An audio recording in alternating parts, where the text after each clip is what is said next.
Imagine spending 3 hours a day in the gym. Oof. Meal prepping every bite of food. Skipping birthdays because they interfere with leg day. Looking like a Marvel superhero, but believing you're too small. I mean, genuinely believing you're scrawny when everyone else sees a bodybuilder.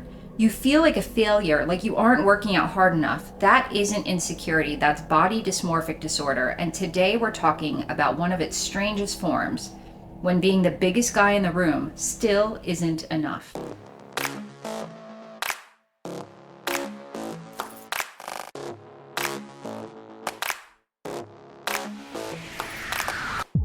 Welcome back to Strange Mind. Hello. Hi, strangers. I'm Hello, Dr. everyone. Amy Busing. I'm Biking Cat Lady. And last week we talked about body dysmorphic disorder and how the brain can convince someone there's something horribly wrong with their appearance, even when it doesn't look like anything's unusual. So if you haven't listened to part 1, start there first and then return here, because today we're taking it one step further, because BDD isn't just about skin or noses or pores. Some of the biggest sufferers are literally the biggest people you'll ever meet.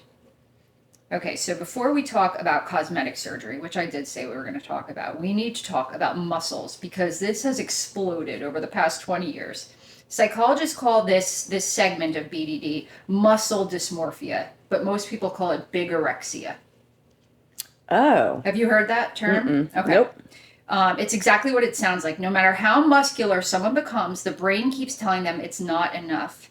So literally picture the biggest guy in the room who looks like a refrigerator wearing a tank top. Mm-hmm. Now imagine him looking in the mirror and seeing a skinny kid. It's very painful for these people. I mean, I watched a documentary about it, and one of the guys was a gym owner, and he was like, it was miserable, like just miserable. So who do you think is more likely? Like, if I asked you this before talking about this, who would you think would be more likely to have body dysmorphic disorder? A woman sucking in her stomach in front of the mirror, or a guy bench pressing 400 pounds? The guy bench pressing 400 pounds. The answer is both. Okay. Yeah. The bodybuilder may spend just as much time obsessing over his appearance. Good point. If not more. Okay. So here's what's fascinating. This isn't entirely new, but it's become much more common. So if you think about what the ideal man looked like in the 1950s and 60s, it was like James Dean. Yes. Cary Grant. Paul Newman, hot. Mm-hmm. They looked athletic, but they looked like normal men. I mean, even Indiana Jones. Robert Redford. Oh, yes. They look great.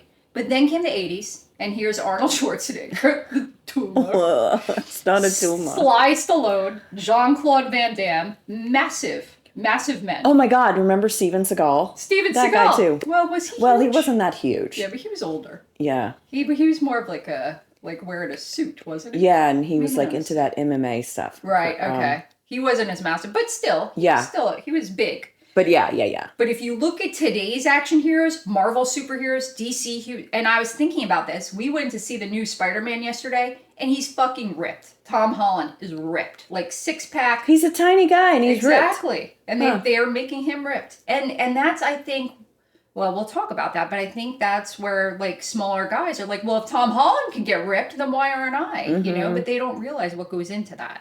Fitness influencers, too, they carry around an amount of muscle that's almost impossible to achieve naturally and maintain year-round for a lot of men. It's like, it's less possible for men to get that big as for me to look like, you know, Claudia Schiffer. Right. You know, back in the day when I was younger, and that's who I wished I looked like. I didn't think I was ever going to look like her, you know, but these guys think they can attain it if they spend enough time in the gym and they eat enough protein, you know.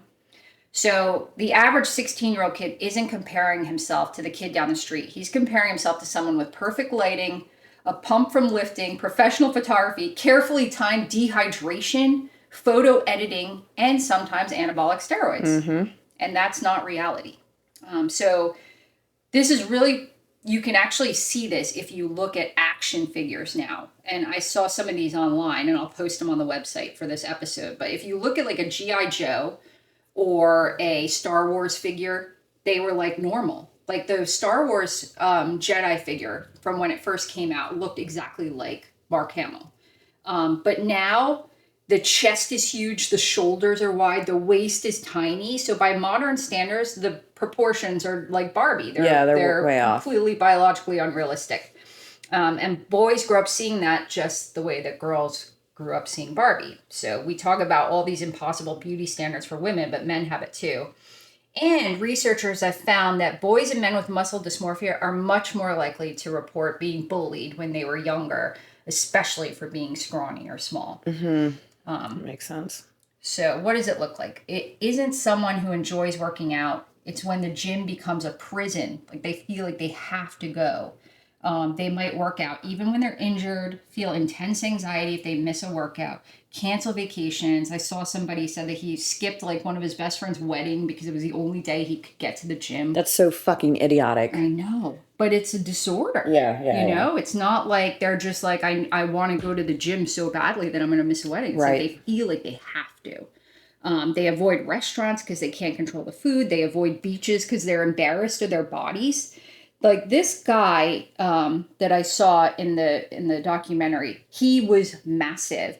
And when the guy's trying to get him to explain, like, what are you seeing that I'm not seeing? He was talking about how, like, even though the cap of his shoulder is here, the line that where the biceps and the triceps starts isn't like proportional to the size of the cap of the shoulder. Like that's how deep he was getting into it.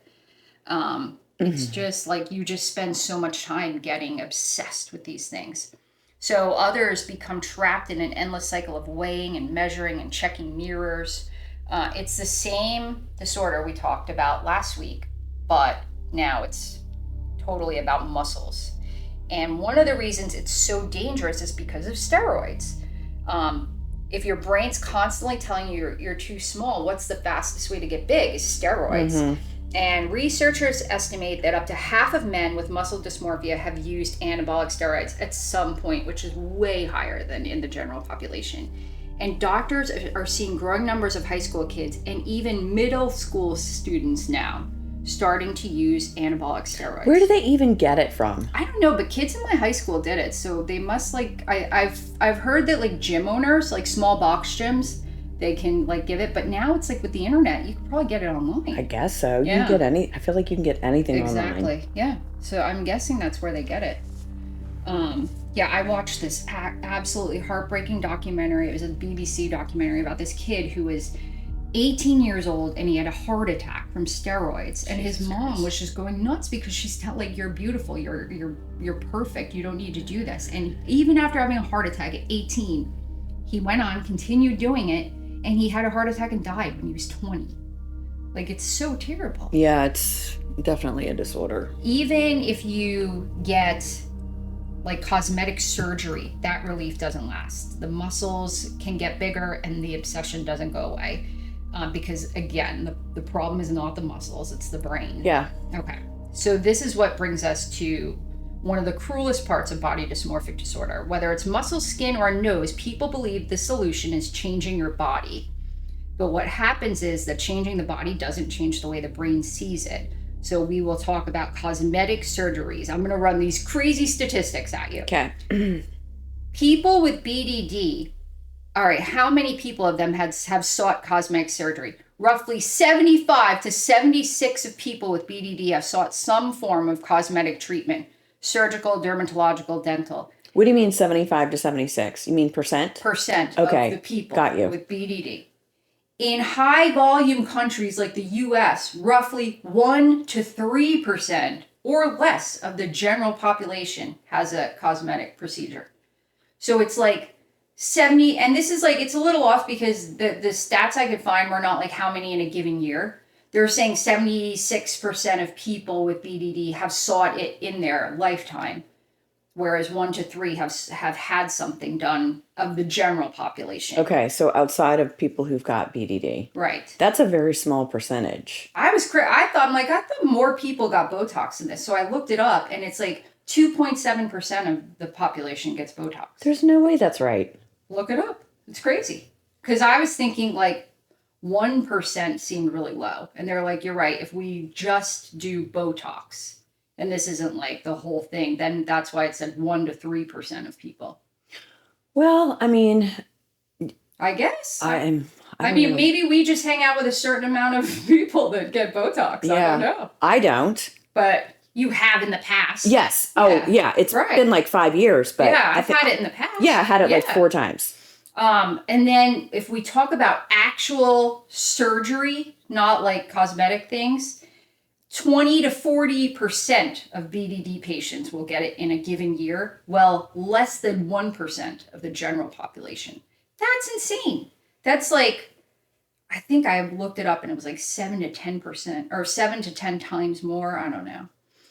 But here's the crazy part. Does this even help? Studies consistently find that in the large majority of cases, often cited around 90% or more, the people reported no improvement or worsening symptoms after they get the cosmetic surgery. Some patients become more distressed afterwards. And that's why they just keep getting more and more. Yep. And a subset becomes angry or litigious towards the provider because the thought is, if I fix this, I'll be happy. Or, you've thought, if I lose 10 pounds, I'll be happy. And then you lose 10 pounds. And you're like, I'm not happy. Yeah, wait, this didn't do what I thought it would do. And in BDD, it never is enough. The person can get the nose fixed. And then the brain says, now my chin looks too small. The chin gets fixed. Now my lips look uneven. It's like whack-a-mole, surgery. And then these people start resorting, because obviously you can't afford all this shit. So they start flying to Turkey. All these to places. Do their hair with transplants or whatever. All the things. Yeah, anything. How is there a statistic or a number on how many plastic surgeries would be like a threshold for someone to have BDD?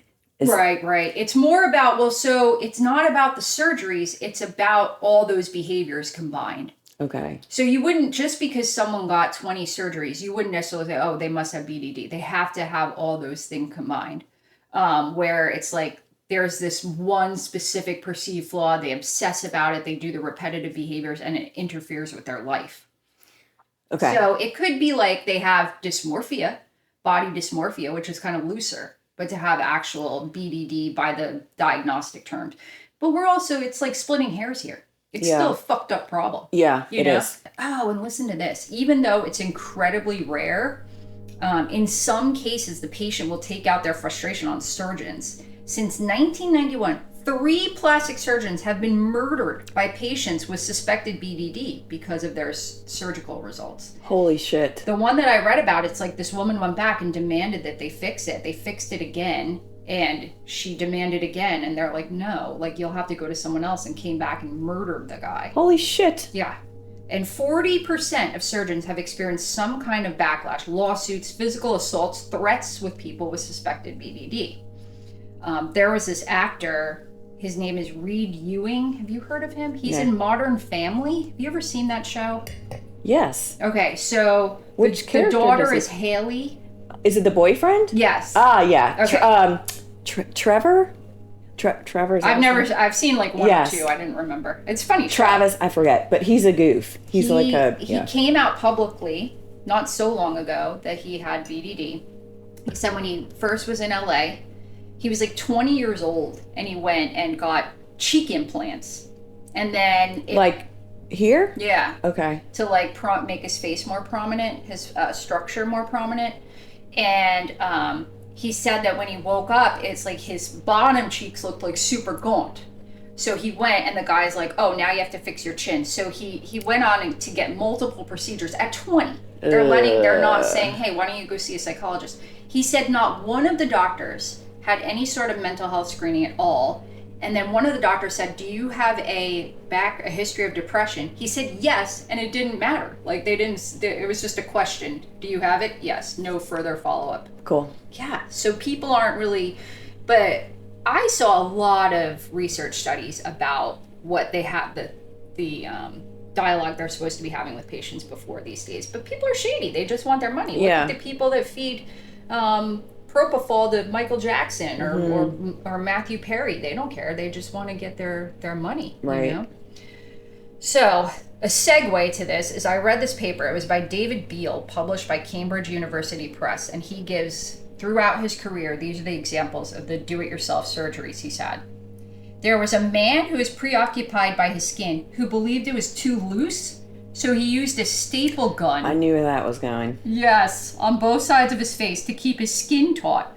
It says the staples fell out after 10 minutes and he narrowly missed, damaging his facial nerve. Jesus Christ. A woman was preoccupied by her skin and the shape of her face, so she filed down her teeth in order to alter the appearance of her jawline.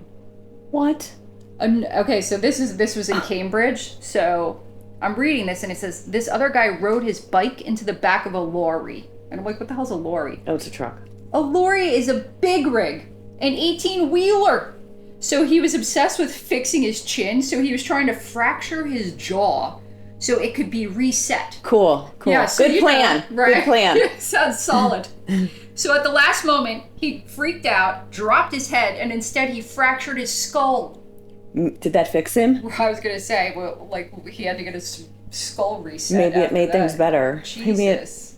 Yeah. Good God.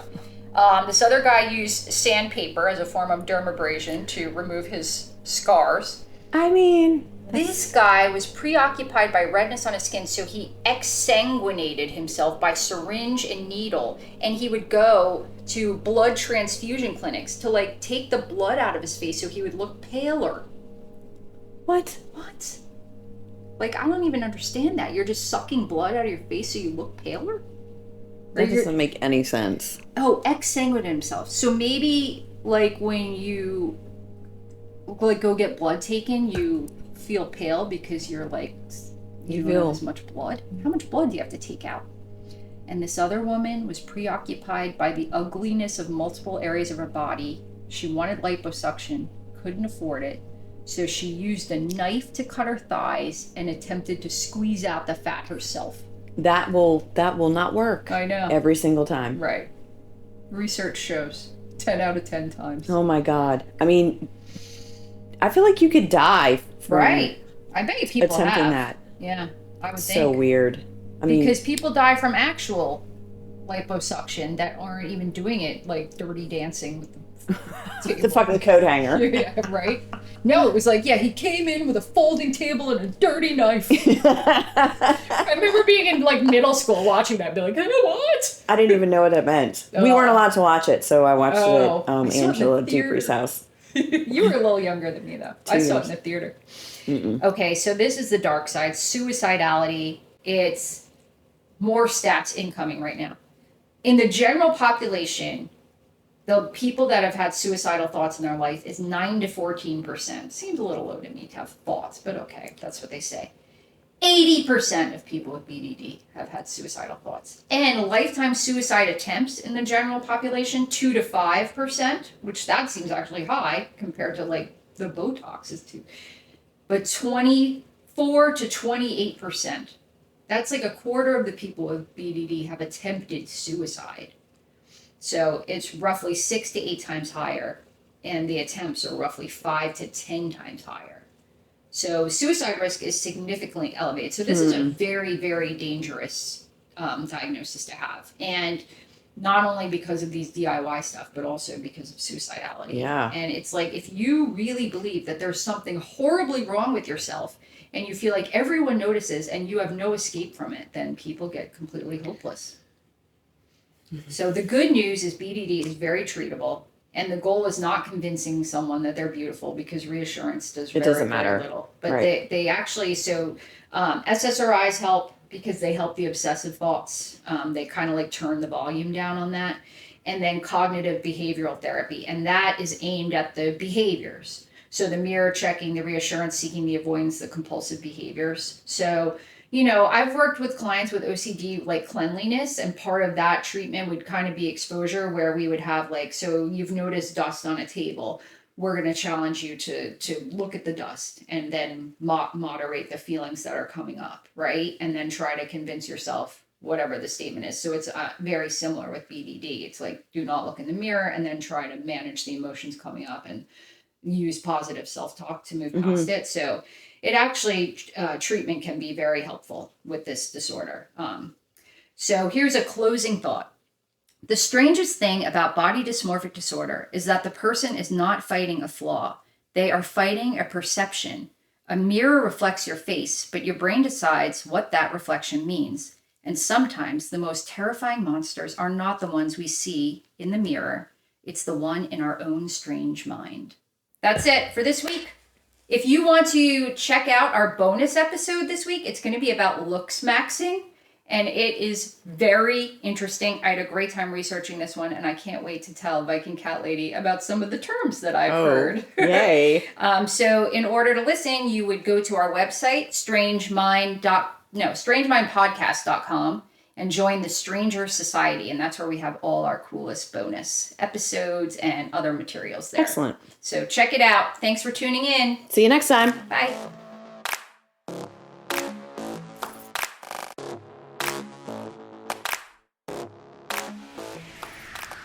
If you or someone you know is struggling with thoughts of suicide or self-harm, please reach out for help. In the U.S., call or text 988 to connect with the 988 Suicide and Crisis Lifeline. The people who answer are friendly, compassionate, and there to help. You don't have to be in immediate danger to reach out.